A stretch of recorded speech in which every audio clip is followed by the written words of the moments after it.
पांडवों की वन यात्रा के बाद कौरवों की स्थिति। वैशंपायन जी कहते हैं, जन्मेजय, राजा धृतराष्ट्र अपने पुत्रों का अन्याय सोचते-सोचते उद्विग्न हो गए। एक क्षण के लिए भी उन्हें शांति नहीं मिलती थी। किसी प्रकार चैन न मिलने पर उन्होंने विदुर के पास दूत भेजकर उन्हें बुलवाया।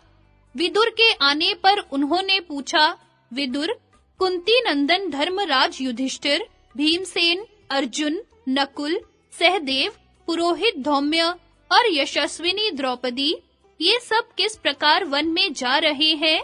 इस समय उनकी कैसी चेष्टा है? यह सब मैं सुनना चाहता हूँ। विदुर जी ने कहा, महाराज, यह तो स्पष्ट ही है कि आपके पुत्रों ने छल छंद से धर्मराज का राज्य और वैभव छीन लिया है। फिर भी विचारशील धर्मराज की बुद्धि धर्म से विचलित नहीं हुई है।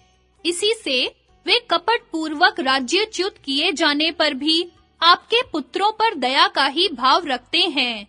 वे अपने क्रोधपूर्ण नेत्रों को बंद किए हुए हैं। ऐसा इसलिए कि कहीं उनकी लाल-लाल आंखों के सामने पड़कर कौरव भस्म न हो जाएं। इसी से धर्मराज युधिष्ठिर ने अपना मुंह वस्त्र से ढककर रास्ते में चल रहे हैं। भीमसेन को अपने बाहुबल का बड़ा अभिमान है। वे अपने को बेजोड़ समझते हैं, इसलिए वे वन गमन के समय शत्रुओं को अपनी बाह फैला कर दिखाते जा रहे हैं कि समय पर मैं अपने बाहुबल का जौहर दिखाऊंगा।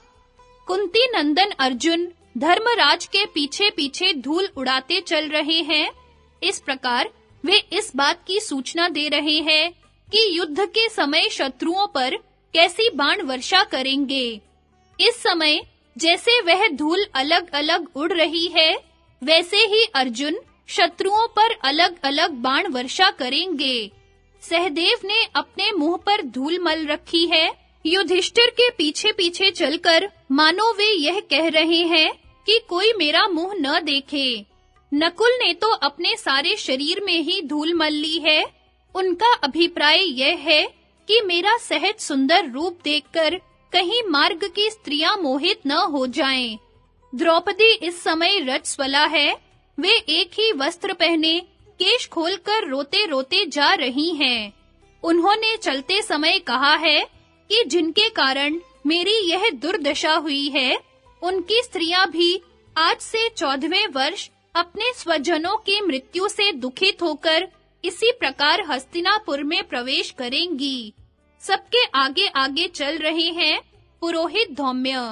वे नैऋत्य कोण की ओर कुशों की नोक करके यम देवता संबंधी साम मंत्रों का गायन कर रहे हैं। उनका अभिप्राय यह है कि रणभूमि में कौरवों के मारे जाने पर उनके गुरु पुरोहित भी इसी प्रकार के मंत्रों का गान करेंगे। पांडवों की वन यात्रा से विकल होकर सभी नागरिक विलाप करते हुए कह रहे हैं कि हाय हाय, हमारे प्यारे सम्राट इस प्रकार वन में जा रहे हैं। कुरुकुल के बड़े बूढ़ों की इस मूर्खता को धिक्कार है। वे लोभवश धर्मात्मा पांडवों को देश से निकाल रहे हैं। हम तो इनके बिना अनाथ हो गए। इन अन्यायी कौरवों के साथ हमारी कोई सहानुभूति नहीं रही। प्रजा इस प्रकार बिगड़ रही है और उधर पांडवों के जाते ही आकाश में बिना मेघ के ही बिजली चमकी, पृथ्वी थरथरा गई, बिना अमावस्या के ही सूर्य ग्रहण लग गया, नगर की दाहिनी ओर उल्कापात हुआ, गीध, गीदड़ और कौवे आदि मांस भक्षी जीव देवालयों, बुर्जों, किलों और अटारियों पर मांस एवं हड्डियां डालने लगे। इन उत्पातों का फल है भरत वंश का सत्यानाश। यह सब आपकी दुर्मति का फल है। जिस समय विदुर जी धृतराष्ट्र से इस प्रकार कह रहे थे, उसी समय देवऋषि नारद बहुत से ऋषियों के साथ यकायक वहां आ पहुंचे और यह भयानक बात कहकर चलते बने कि दुर्योधन के अपराध के फल स्वरूप आज से 14वें वर्ष भीमसेन और अर्जुन के हाथों कुरु वंश का विनाश हो जाएगा। अब दुर्योधन, कर्ण और शकुनी ने द्रोणाचार्य को ही अपना प्रधान आश्रय समझकर पांडवों का सारा राज्य उन्हें सौंप दिया। द्रोणाचार्य ने कहा, भरतवंशियों, पांडव देवताओं के पुत्र हैं, उन्हें कोई मार नहीं सकता। यह बात सभी ब्राह्मण कहते हैं। फिर भी धृतराष्ट्र के पुत्रों ने मेरी शरण ली है, इसलिए इनके सहायक राजाओं के साथ मैं अपनी शक्ति के अनुसार इनकी पूरी सहायता करूंगा। मैं शरणागत का त्याग नहीं कर सकता। इच्छा न होने पर भी यह काम करना पड़ रहा है। क्या करूं? देव ही सबसे बलवान है। कौरवों, पांडवों को वन में भेजने से ही तुम्हारा काम पूरा नहीं हो गया। तुम्हें अपनी भलाई का प्रबंध शीघ्र करना चाहिए। तुम्हारा राज्य स्थायी नहीं है। यह 4 दिन की चांदनी है, 2 घड़ी का खिलवाड़ है। इससे फूलो मत, बड़े-बड़े यज्ञ करो। ब्राह्मणों को दान दो, जो कुछ बने सुख भोग लो। 14वें वर्ष तुम्हें बड़े कष्ट में पड़ना होगा। द्रोणाचार्य की बात सुनकर धृतराष्ट्र ने कहा, विदुर, गुरुजी का कहना ठीक है, तुम पांडवों को लौटा लाओ। यदि वे लौटकर न आवें, तो उनको शस्त्र, रथ और सेवक साथ में दे दो। ऐसा प्रबंध कर दो जिससे मेरे पुत्र पांडव वन में सुख से रहें। यह कहकर वे एकांत में चले गए और चिंता करने लगे। उनकी सांस लंबी चलने लगी और चित्त विभल हो गया। उसी समय संजय ने उनसे कहा कि महाराज, आपने पांडवों को राज्यच्युत करके वनवासी बना दिया, उनका धन वैभव और भूमि हथिया ली। अब आप शोक क्यों कर रहे हैं? धृतराष्ट्र ने कहा, संजय, पांडवों से वैर करके भी भला किसी को सुख मिल सकता है? वे युद्ध कुशल, बलवान और महारथी हैं। संजय ने तनिक गंभीर होकर कहा, महाराज, अब यह निश्चित है कि आपके कुल का तो नाश होगा ही, निरीह प्रजा भी न बचेगी। भीष्म पितामह, द्रोणाचार्य और विदुर जी ने आपके दुरात्मा पुत्र दुर्योधन को बहुत रोका, फिर भी उस निर्लज्ज ने पांडवों की प्रिय पत्नी धर्मपरायणा द्रौपदी को सभा में बुलवाकर अपमानित किया। विनाश काल समीप आने पर बुद्धि मलिन हो जाती है, अन्याय भी न्याय के समान दिखने लगता है। वह बात हृदय में इतनी बैठ जाती है कि मनुष्य अनर्थ को स्वार्थ और स्वार्थ को अनर्थ देखने लगता है तथा मर मिटता है। काल डंडा मारकर किसी का सिर नहीं तोड़ता, उसका बल तो इतना ही है कि वह बुद्धि को विपरीत करके भले को बुरा और बुरे को भला दिखलाने लगता है। आपके पुत्रों ने अयोनिजा, पतिव्रता, अग्निवेदी से उत्पन्न सुंदर द्रौपदी को भरी सभा में अपमानित करके भयंकर युद्ध को न्योता दे दिया है।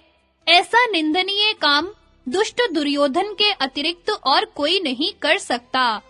धृतराष्ट्र ने कहा, संजय, मैं भी तो यही कहता हूँ। द्रौपदी की आर्त दृष्टि से सारी पृथ्वी भस्म हो सकती है, हमारे पुत्रों में तो रखा ही क्या है।